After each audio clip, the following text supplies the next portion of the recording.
परमेश्वर के धन्य नाम की महिमा हो। प्रभात मनन के सत्र 1183 में आप सभी को बहुत ही विनम्रता के साथ स्वागत करता हूं। आइए आज का मनन के लिए हम पुनः पढ़ते हैं दूसरे थिस्सलुनीकी अध्याय 2 पद 4।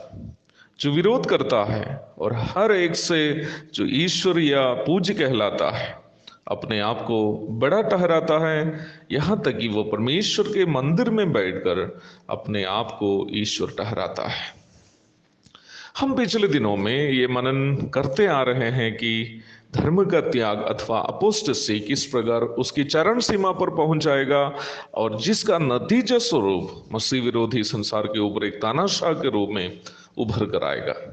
हम इन बातों को भी संक्षेप में मनन कर चुके हैं कि यद्यपि इस्राएल और अरब के बीच में यरूशलेम मंदिर के संबंध में जो विवाद है उसे मसीह विरोधी समाधान तो कर ही लेगा और वह मंदिर का पुनर्निर्माण होने में यहूदियों की मदद भी करेगा और धर्मों के संरक्षक के रूप में वह अपने आप को पेश करने में सफल भी होगा।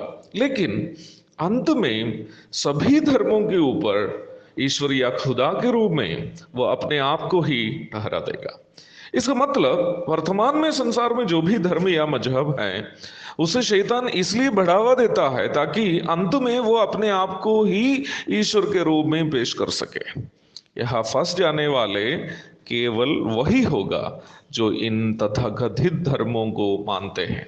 शैतान के चंगुल से बचने के लिए हर एक इंसान को धर्मों एवं मजहबों के कर्मकांडों से बचकर जिंदा खुदा के पास या जीवित परमेश्वर के पास जल्द से जल्द आना जरूरी है।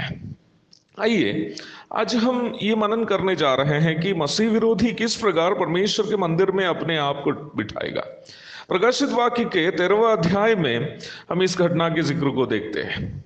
इस अध्याय में हम दो जानवरों के बारे में देखते हैं। हिंदी बाइबल में दो पशु शब्द का इस्तेमाल किया है।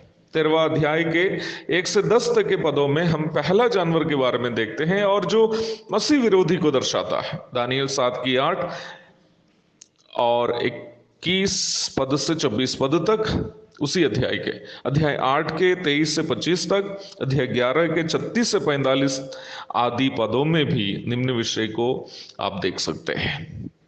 प्रकाशित वाक्य 13वां अध्याय के 11वीं पद से हम एक और जानवर को देखते हैं जो झूठा भविष्यद्वक्ता अथवा फॉल्स प्रोफेट को दर्शाता है। झूठा भविष्यद्वक्ता के संबंध में आप प्रकाशित वाक्य 16 की 13, 19 की 20, 20 की 10 आदि पदों में भी पढ़ सकते हैं।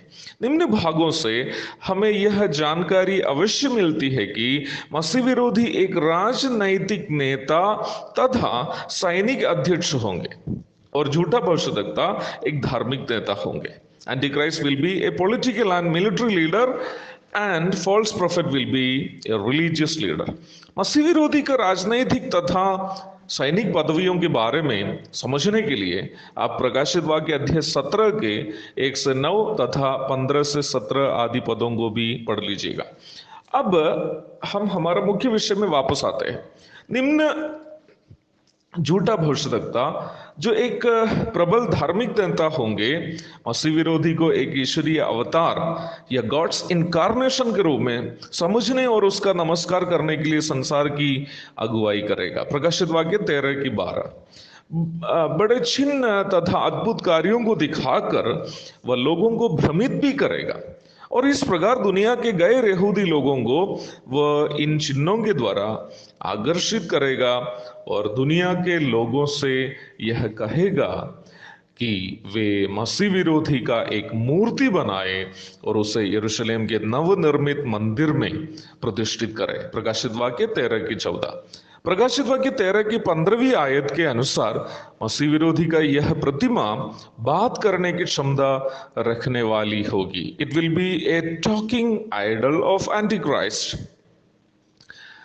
निर्जीव मूर्तियों में जीवित खुदा को ढूंढने वाली एक अधार्मिक जनता के लिए बात करने वाली एक मूर्ति की पूजा करनी मुश्किल के काम बिल्कुल नहीं होगा। अरे प्यारो, मूर्ति पूजा एक बड़ा धोखाधड़ी है। बचना बहुत जरूरी है, चाहे इसे ईसाई करे या कोई और करे। इस प्रकार परमेश्वर के मंदिर में मसीह विरोधी के द्वारा अपनी मौजूदगी लाने में चंद समय के लिए भी क्यों ना हो शैतान सफल होगा। परंतु शैतान और उसको मानने वाले यह बात भूल जाते हैं कि परमेश्वर के खिलाफ के कार्यों के द्वारा, वचन के खिलाफ के कार्यों के द्वारा हासिल करने वाली सफलताएं वास्तव में सफलता नहीं बल्कि अपने ही नाश की ओर बढ़ने का द्वार है। हम लोग भी ये बात को याद रखेंगे तो हमारे लिए भी अच्छा होगा। वचन को त्याग कर, वचन की सच्चाइयों को इनकार करते हुए, परमेश्वर की चेतावनियों को नजरअंदाज करते हुए मनुष्य थोड़ी समय की सफलताओं के पीछे जब भागते रहते हैं तो वे इस बात को भूल जाते हैं वो सफलता की ओर नहीं, बड़ी फंदा की ओर भागदड़ कर रहे हैं। मेरे प्यारों, परमेश्वर के वचन की चेतावनियों को हमारे लिए परमेश्वर का प्रेम का प्रकटीकरण समझ करके अपने कमी घटियों को सुधार कर परमेश्वर की ओर वापस आने के लिए इन मननों के द्वारा प्रभु हमारी सहायता करे। अध्ययन कल भी जारी रहेगा। तब तक मैं आपसे विदा हो जाता हूँ। प्रभु के धन्य नाम की महिमा हो। आमीन।